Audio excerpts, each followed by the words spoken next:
De olho nas famílias de baixa renda, governo anuncia redução de juros e novo valor dos imóveis do programa Casa Verde Amarela.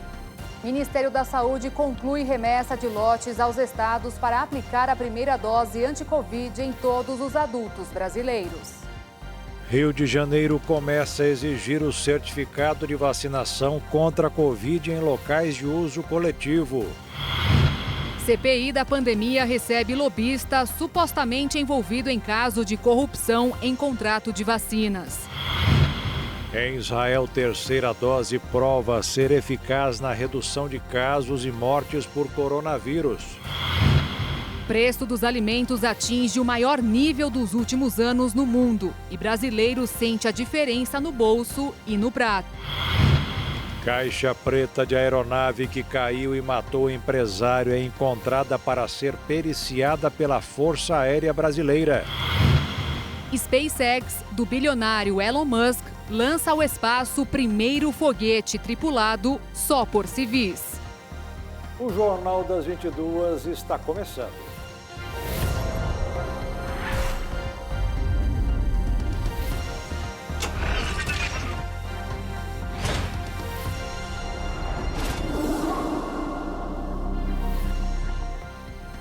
Olá, boa noite. Boa noite. O Ministério da Saúde concluiu hoje a remessa de todas as doses de vacinas aos estados, suficientes para aplicação da primeira dose em todos os adultos brasileiros. O lote, com 1.100.000 doses, foi enviado por avião. Apenas São Paulo recebeu na mesma hora. Na solenidade, no Aeroporto Internacional de Guarulhos, na Grande São Paulo, os personagens Zé Gotinha e Maria Gotinha reforçaram dois avisos. Quem tem mais de 70 anos. O primeiro foi o de que as pessoas com mais de 70 anos que completaram a vacinação há 6 meses devem receber uma terceira dose de reforço.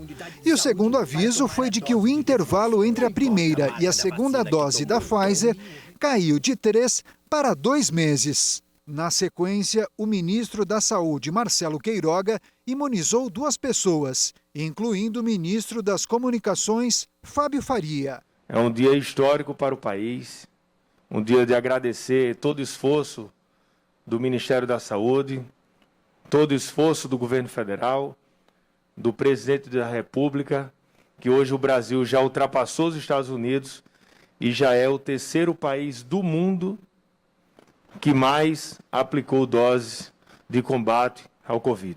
Aquilo que o ministro Fábio falou, sermos o terceiro país em número de vacina, mas muitos dizem, não, mas proporcionalmente, do G20 nós somos o 6º país proporcionalmente.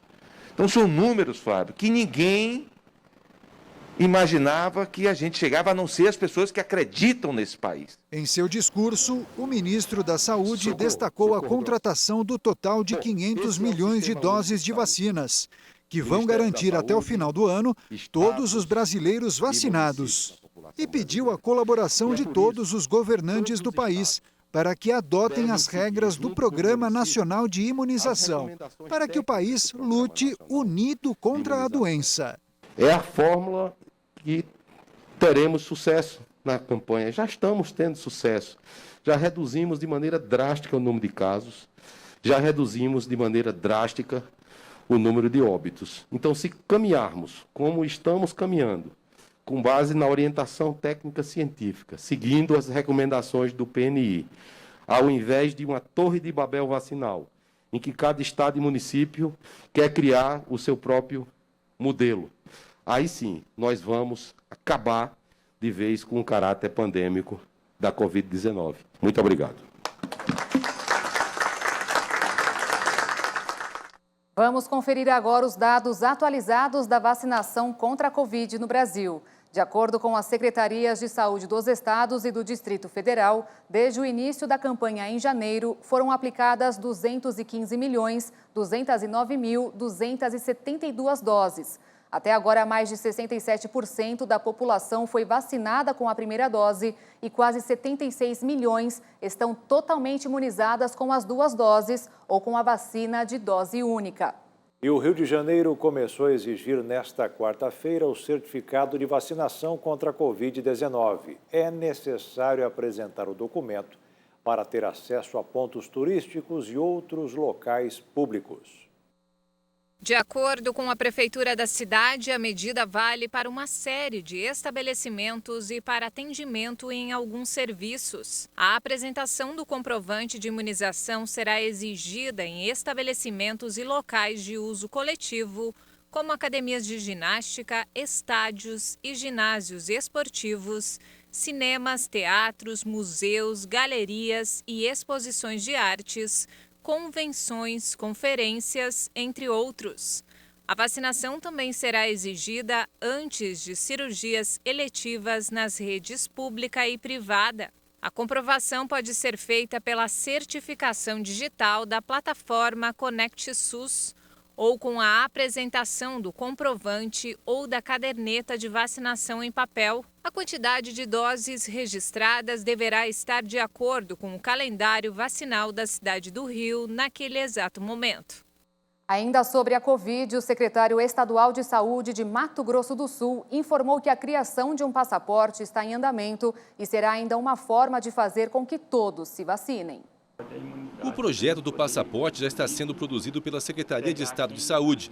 É uma maneira coercitiva para aquelas pessoas que não completaram o ciclo vacinal sejam indiretamente forçadas a buscarem a imunização. Ou seja, para frequentar qualquer espaço público, seja um cinema, seja um shopping, seja um comércio, seja uma repartição pública, seja um espetáculo cultural, um espetáculo esportivo, que a pessoa tenha que apresentar a sua carteira de vacinação completa, com a primeira e a segunda dose, ou com a dose de reforço idoso, ou se for dose única, que apresente a sua carteira de vacinação completa.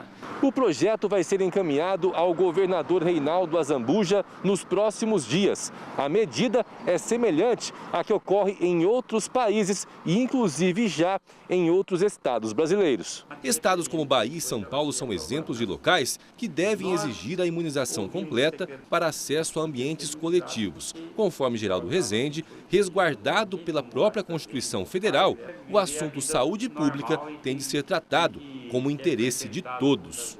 Saúde pública, nós precisamos tratar o coletivo. E, nesse momento, a exigência do passaporte da imunidade é importante para a gente ir à busca ativa daqueles que ainda, infelizmente, teimam em não completar o ciclo vacinal ou não tomar nenhuma das doses de vacinas. Seguimos agora com o ranking de imunização contra a Covid no mundo. De acordo com a Universidade de Oxford, mais de 5 bilhões e 700 milhões de unidades de vacinas já foram aplicadas até o momento. A China segue à frente e registra 2 bilhões e 160 milhões de doses. Em segundo lugar, a Índia ultrapassa a marca de 752 milhões e meio. Na sequência, os Estados Unidos acumulam quase 381 milhões e meio de doses. Em quarto lugar está o Brasil, que rompe os 215 milhões de vacinas aplicadas.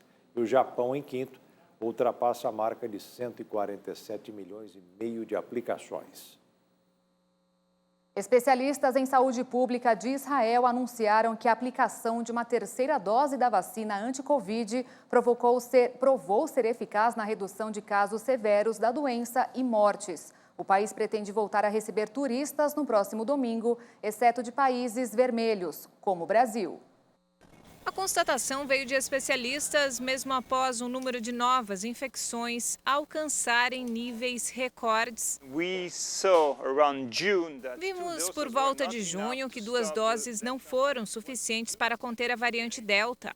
O que vemos hoje, com base nos números, e que graças ao reforço temos uma mortalidade mais baixa para as pessoas que são vacinadas. O que significa que as chances de morrer, se você não tomar a injeção de reforço, são 20 vezes mais do que se você fosse vacinado. Autoridades agora começam a especular a possibilidade de uma 4ª dose para a população.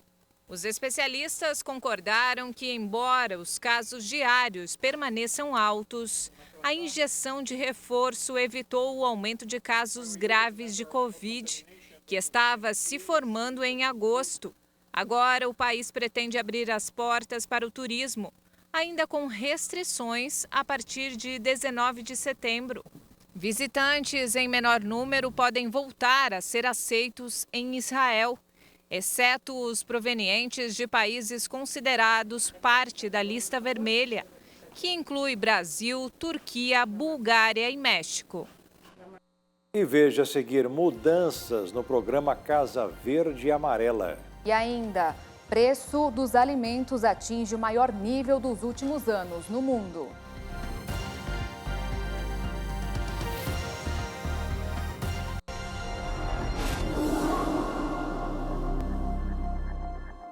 A ONU informou hoje que o preço dos alimentos atingiu o maior nível dos últimos 40 anos, com a alta média de 33% em todos os países. No Brasil, os consumidores sabem quais são os itens que mais subiram, como o arroz, que lidera o ranking com alta de quase 40%.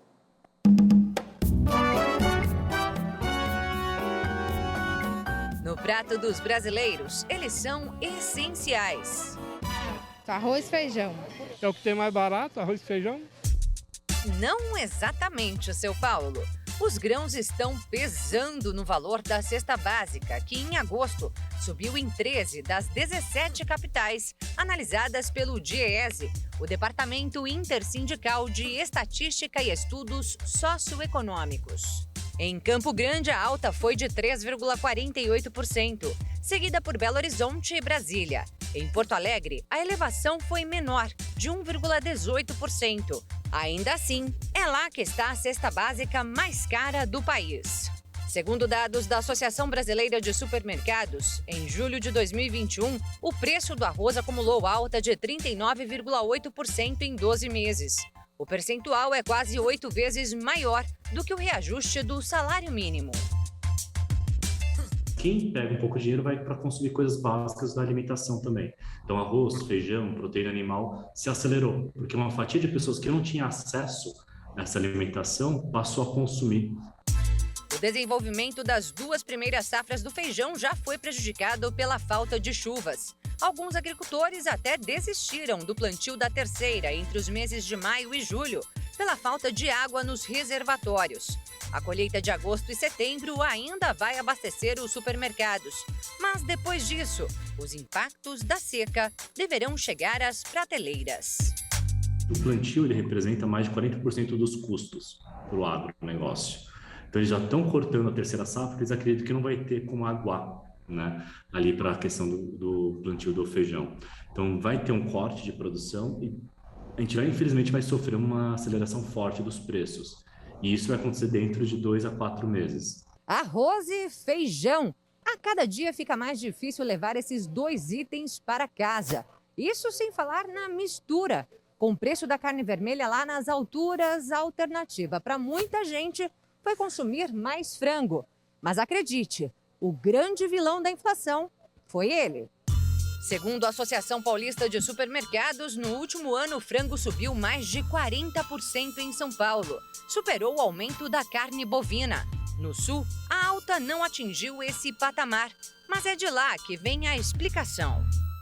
O aumento do frango ele é estritamente baseado no aumento do custo de produção, que é o preço do milho subindo em torno de 100%, né, nos últimos 12 meses. O preço da soja também oscilou em algumas situações entre 40%, 50% e 60%, e outros custos como energia elétrica, combustíveis, que impactam em custo de produção.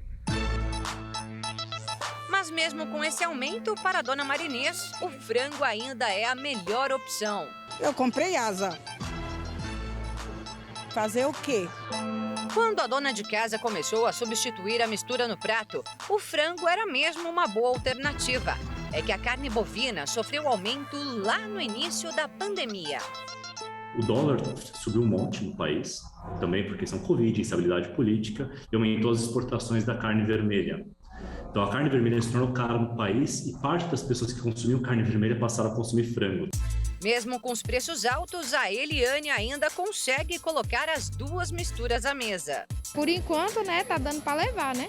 Bora ver aqui mais para frente como é que vai ficar. Vai ficar tudo mais caro.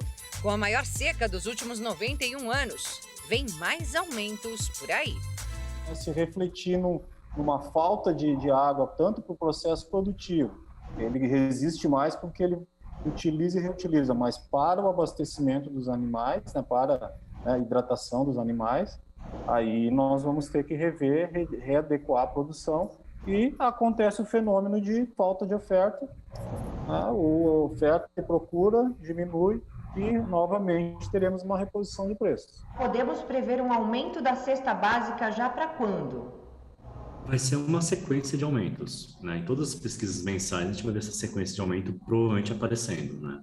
É uma situação que não tem como, né? A água, sei que parece algo óbvio isso, mas é uma coisa muito básica para tudo que a gente tem na sociedade. Triste, especialmente para as pessoas da base da pirâmide social, mas é uma coisa que, infelizmente, a gente vai ver isso muito forte acontecendo ainda nos alimentos. E com preços tão elevados, já faz tempo que os brasileiros tornaram o prato mais simples. E a trégua agora poderá ser ainda maior. E aí, o que vai acontecer com o seu prato? Vai diminuindo cada vez mais, né? Faz uma farofa aqui de ovo, acabou. Pela sexta semana consecutiva, o preço médio da gasolina nos postos do país subiu. Etanol e diesel também ficaram mais caros.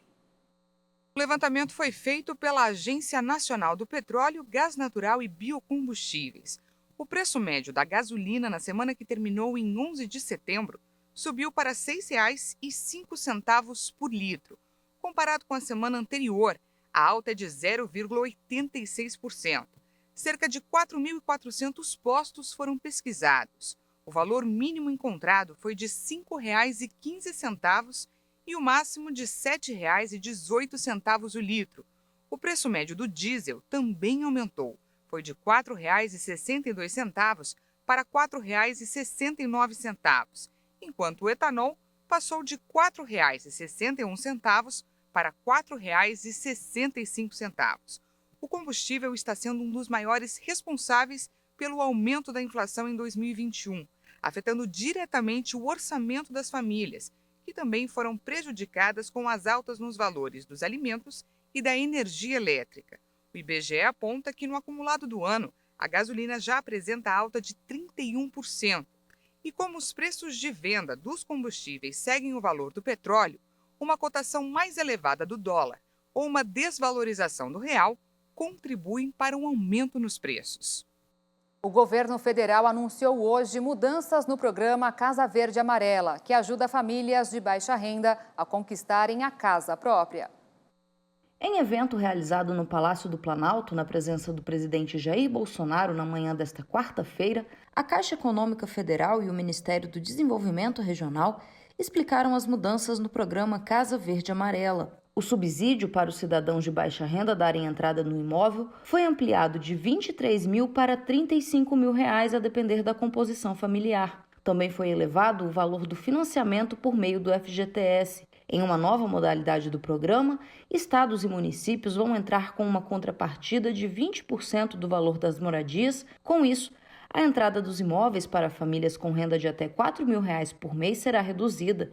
10 estados aderiram. Também foram anunciadas reduções nos juros. Agora as taxas serão de 4,25% ao ano no Norte e Nordeste e de 4,5% nas demais regiões. Antes, as taxas eram calculadas conforme a renda e o valor dos imóveis. O programa Casa Verde e Amarela tem a menor taxa de juros da história do programa habitacional, presidente. São 4,5% ao ano para o conjunto do país, na faixa 1, e 4,25% na região Norte e Nordeste, que são as regiões mais pobres do Brasil. E o resultado é um resultado expressivo, porque no ano passado, em função das mudanças que ocorreram, e é importante que se diga isso, 1,5 milhão de famílias brasileiras passaram a ser elegíveis para o programa, porque eles só podem comprometer até 30% da sua renda. Nós estamos aqui hoje para ampliar o limite do valor de venda dos imóveis para habitação popular. Cada Cada ação que está sendo desenvolvida aqui é para permitir que aqueles que estavam desenquadrados passem a continuar enquadrados entre 10% a 15% e as empresas continuem a ofertar no mercado esses imóveis, porque estavam ficando desenquadrados. Isso vai permitir que não haja desemprego, que se continue a edificar, que se continue a construir, que as empresas continuem no mercado. E isso nós fizemos, presidente, como sempre fazemos, ouvindo, escutando, negociando, fazendo o nosso papel como gestor, mas saindo do gabinete do ar-condicionado para entender as demandas e as dificuldades de quem está com a mão na massa, de quem está operando, quem está na ponta da linha, como coloca com muita propriedade o presidente. Presidente, nós também estamos anunciando que as famílias até R$2.000, como veio aqui no filme, possam, independente do valor do imóvel, serem contempladas com a menor taxa de juro, né? Essa de juro de 4,25%. Nós estamos estabelecendo hoje parceria com 10 estados da federação. 10 estados da federação. Vou me permitir lê-los aqui, presidente. Esses estados, junto conosco, vão fazer um papel extremamente importante. Paraná, Mato Grosso do Sul, Mato Grosso, Rio de Janeiro, Minas Gerais, Roraima, Bahia, Ceará, Pernambuco e Alagoas. Inicialmente 10, temos mais 4 conversando. E o que significa essa parceria? Nós já damos um subsídio. Esse subsídio diminui a necessidade da entrada, porque a grande dificuldade de se ter acesso ao imóvel é ter o recurso suficiente para dar entrada, não é a prestação. Com essa parceria, os estados se comprometem conosco a investirem na infraestrutura, a entregarem os terrenos, a aportarem recursos para aumentar esse subsídio inicial, ao invés de 20%, ser 40%. Os nascidos no mês de setembro que receberam a 5ª parcela do auxílio emergencial já podem sacar o dinheiro e fazer transferências. A 6ª parcela do benefício para esse grupo será paga no dia 30. No mercado financeiro, o dólar fechou em queda de 0,41% nesta quarta-feira, com os mercados avaliando o resultado da prévia do PIB, divulgada pelo Banco Central, enquanto os operadores monitoravam as perspectivas para os juros básicos e o clima institucional em Brasília, encerrando o dia cotado em R$ 5,236 na venda. E veja a seguir atualizações sobre a pandemia pelo mundo. E ainda, a CPI da Covid recebe lobista supostamente envolvido em caso de corrupção em contrato de vacinas.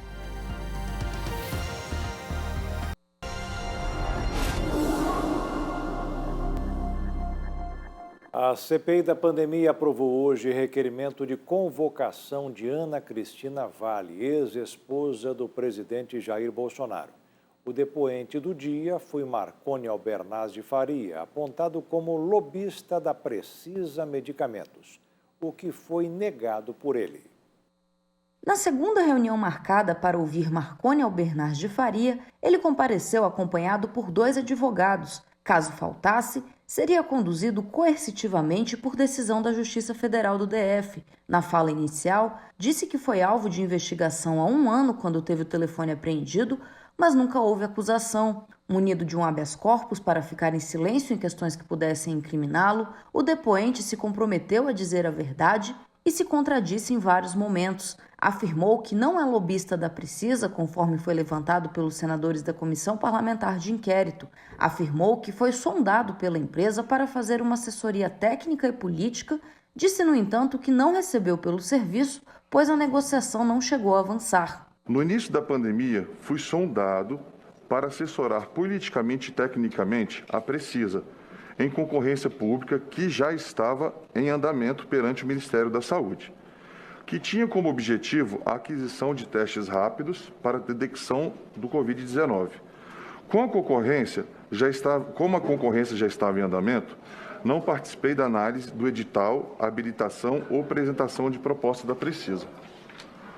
Houve uma mudança na diretriz do Ministério da Saúde que optou pela testagem por outros meios e a aquisição dos testes foi cancelada pelo próprio Ministério da Saúde. Não houve tratativas, pagamento de valores ou qualquer tipo de vantagem a mim ou a qualquer outra pessoa. Não fui contactado para nenhum outro serviço relacionado à Precisa ou ao Ministério de Saúde. e muito menos a vacina. O depoente disse que sua empresa não tinha experiência na área de saúde e levou o documento que mostrava que a concorrência da qual a Precisa participaria foi cancelada. Quantas vezes o senhor teve no Ministério da Saúde? Nenhuma vez, senhor senador. Inclusive, eu estou com despacho aqui do dia 23 de junho, que é um documento público, o qual o próprio Roberto Dias Ferreira ele faz o cancelamento do processo de administrativo de aquisição de teste. Então, nem aconteceu. Ele mesmo... Que dia? 23 de junho de 2020. Perfeitamente. Confere com a cronologia, inclusive no encaminhamento da arquitetura ideal que o senhor encaminhou para o Roberto Ferreira Dias para burlar o processo licitatório. Sabe por que ele fez isso? Porque aconteceu no dia 2 de julho de 2020 uma operação da Polícia Federal aqui no Distrito Federal. Qual foi o alvo? A Precisa. E o senhor, e a gente gostaria de saber por quê, teve acesso às informações 5 horas da manhã do dia dessa operação. 5 horas. Queríamos saber por quê. A senadora do PSL, Soraya Tronic, pediu mais detalhes sobre a atuação da empresa e sobre as análises realizadas por Albernaz Precisa Medicamentos. Ele explicou que não poderia dar as informações por ter cláusula de confidencialidade, mas antes afirmou que não tinha contrato com a empresa. Como eu tenho cláusula de sigilo, eu não posso falar. O senhor não pode dizer. Mas Vossa Senhoria não tinha dito que não tinha um contrato firmado com a Precisa? Não, sim, eu nunca tive contrato firmado com a Precisa. Mas o senhor agora diz que vai ter sigilo de confidencialidade e um contrato que não foi assinado? Mas eu fui só sondado, eu não tive contrato. Mas então não tem sigilo. Então não tem sigilo. O empresário afirmou que conhece um senador, mas não quis dizer quem era. Alegou que esqueceu o nome. Disse ser amigo do filho do presidente, Jair Renan Bolsonaro, com quem passou o aniversário em uma festa no estádio Mané Garrincha. Afirmou ser amigo também da advogada de Jair Bolsonaro, Karina Cufa. O senador Marcos Rogério disse que o depoimento desta quarta-feira não contribuiu em nada e que Albernaz não passa de um falastrão. Respeitosamente, não quero aqui parecer ofensivo ao depoente, mas Vossa Senhoria está mais para vendedor de ilusão. Alguém que promete o que não pode entregar. Diz que é consultor político, mas não tem contato com ninguém do parlamento.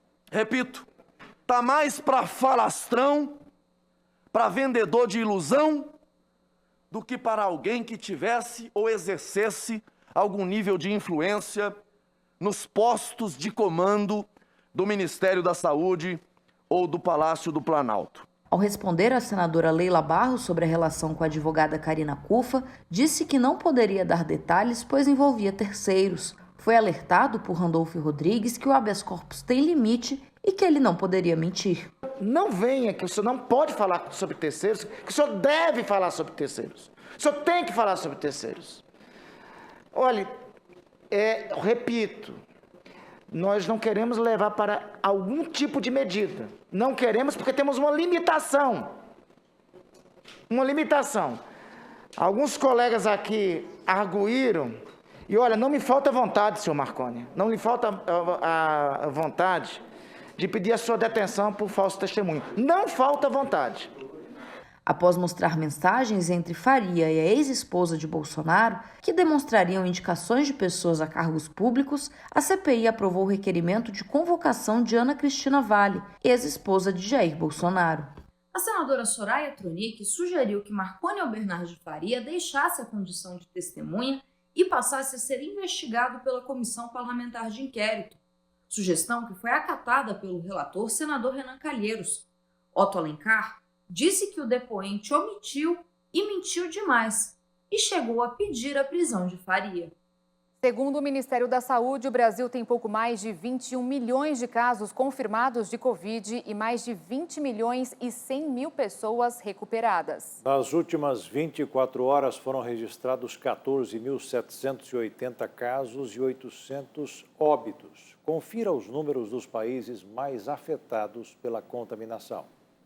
Já são mais de 226.289.000 casos de Covid e de 4.657.000 óbitos confirmados no mundo. Os Estados Unidos registram mais de 41.525.000 diagnósticos e um total de 666.424 mortes.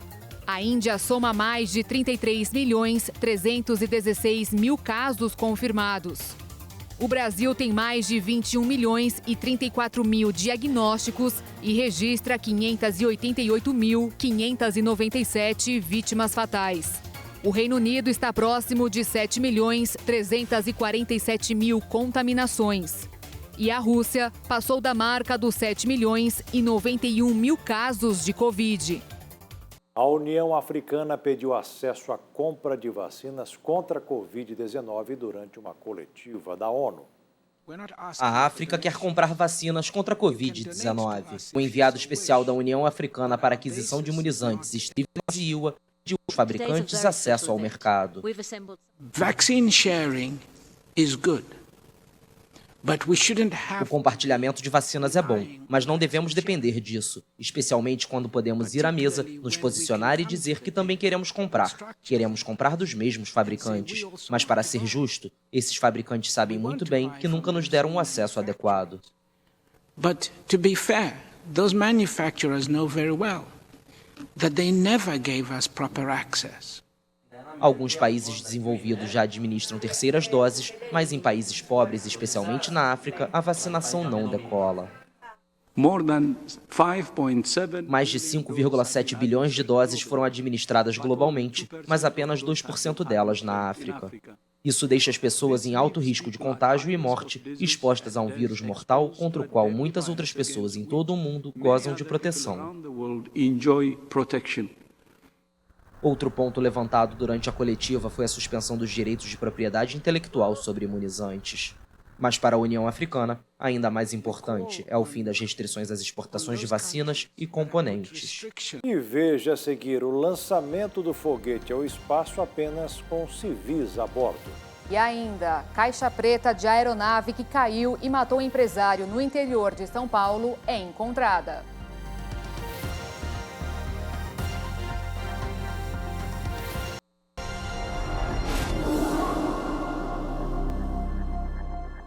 Palco de disputa de facções criminosas pelo controle do narcotráfico. A fronteira do Brasil com o Paraguai convive agora com outro tipo de ação que preocupa as autoridades policiais: o tráfico formiguinha. Vamos conferir na reportagem de Fábio Dorta e Marciel Arruda. Fronteira do Brasil com o Paraguai. Desde o assassinato do mega-traficante Jorge Rafati, ocorrido em junho de 2016, o local se tornou palco de uma disputa sangrenta entre facções criminosas pelo controle do tráfico de drogas. Centenas de pessoas foram mortas nos últimos 5 anos, assim como cresceu o número de grandes carregamentos de maconha e cocaína apreendidos pelas forças policiais dos dois países, o que demonstra também o aumento na produção de drogas no Paraguai, que tem como destino grandes capitais brasileiras, principalmente São Paulo e Rio de Janeiro. A oferta cada vez maior de entorpecentes começou a atrair também traficantes que atuam sozinhos e vêm para a região em busca de comprar pequenas quantidades para transportar em sacolas ou malas nos ônibus. Há cerca de 2 anos, a Guarda Civil Municipal de Fronteira intensificou a fiscalização aqui no terminal rodoviário de Ponta Porã, cidade brasileira gêmea da paraguaia Pedro Juan Cabaleiro. De lá para cá, mais de 4 toneladas de drogas já foram apreendidas. É o chamado tráfico formiguinha, feito através dos ônibus interestaduais.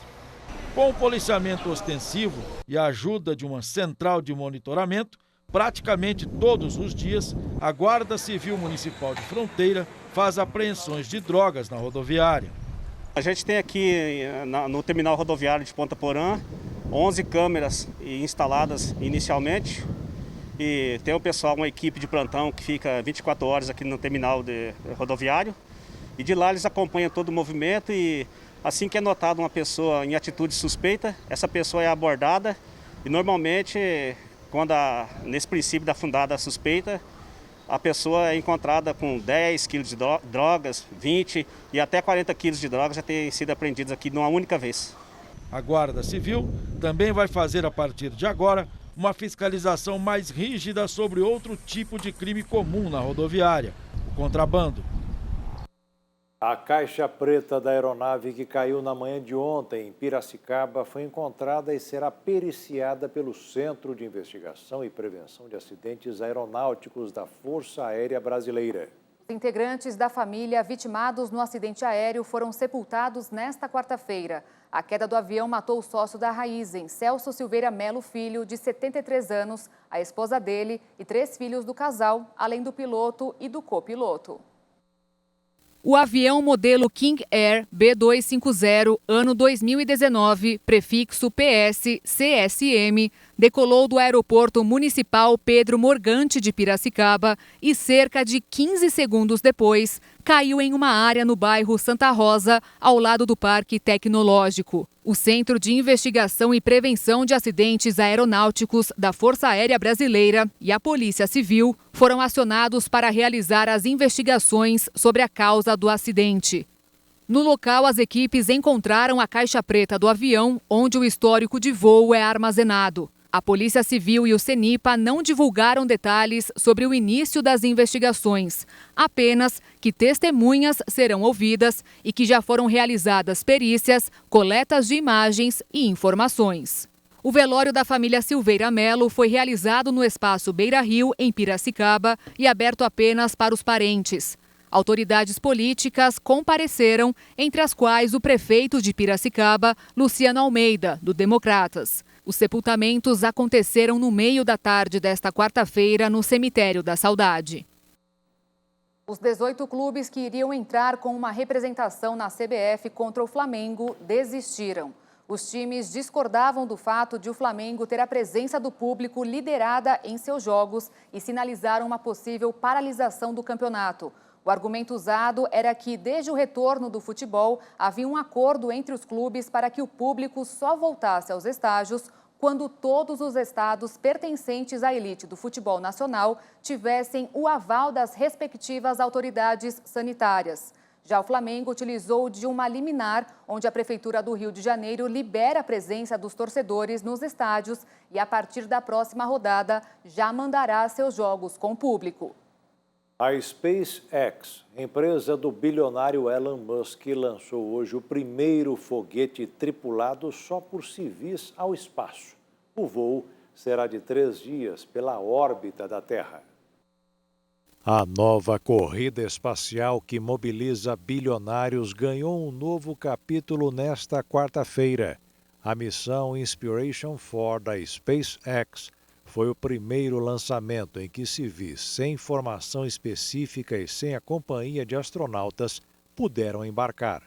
Essa modalidade de viagem promete ser a mais nova sensação de turismo espacial.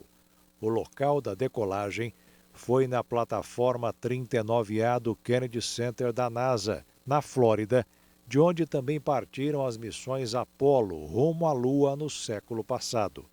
Diferentemente de Jeff Bezos e Richard Branson, Elon Musk preferiu não ir ao espaço no primeiro voo turístico de sua companhia.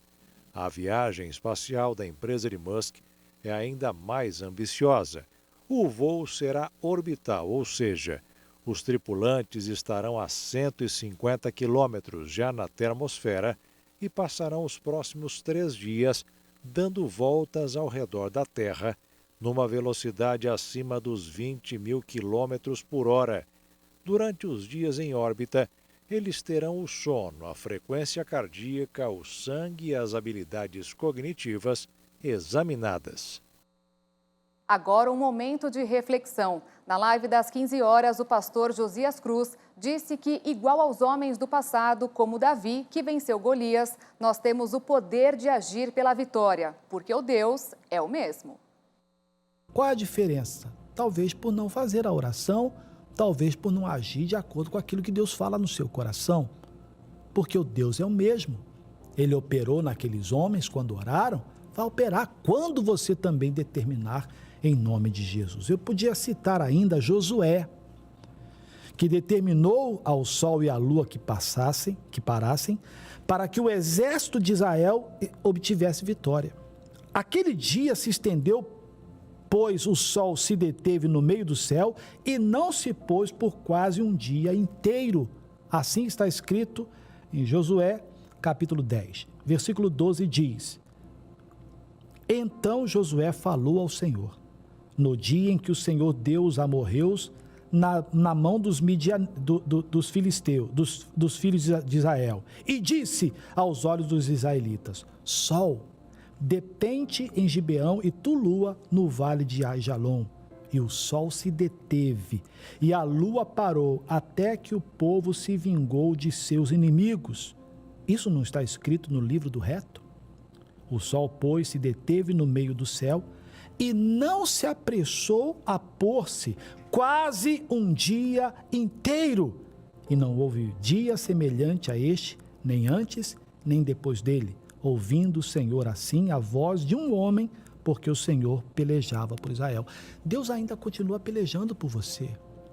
Mas sabe qual é o problema? Ele não está ouvindo a voz do homem.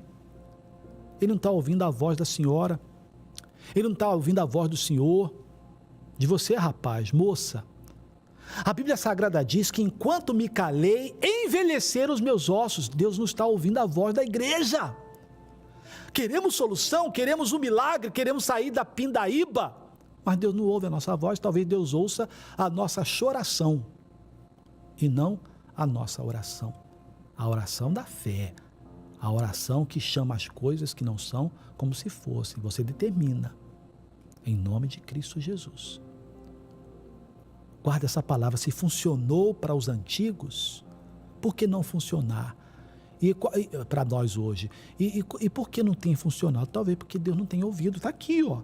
Assim a voz de um homem, cadê? Vou voltar aqui um pouquinho. E não houve dia semelhante a este, nem antes nem depois dele, ouvindo o Senhor assim a voz de um homem, porque o Senhor pelejava por Israel. Deus continua pelejando por você. A diferença é que Deus talvez não esteja ouvindo a voz do homem Josias, você, minha irmã, você, meu irmão. Que Deus fale mais no seu coração. E o Jornal das 22 termina aqui. Obrigada pela companhia, um ótimo fim de noite. Te esperamos amanhã. Boa noite, fique na paz. Tchau.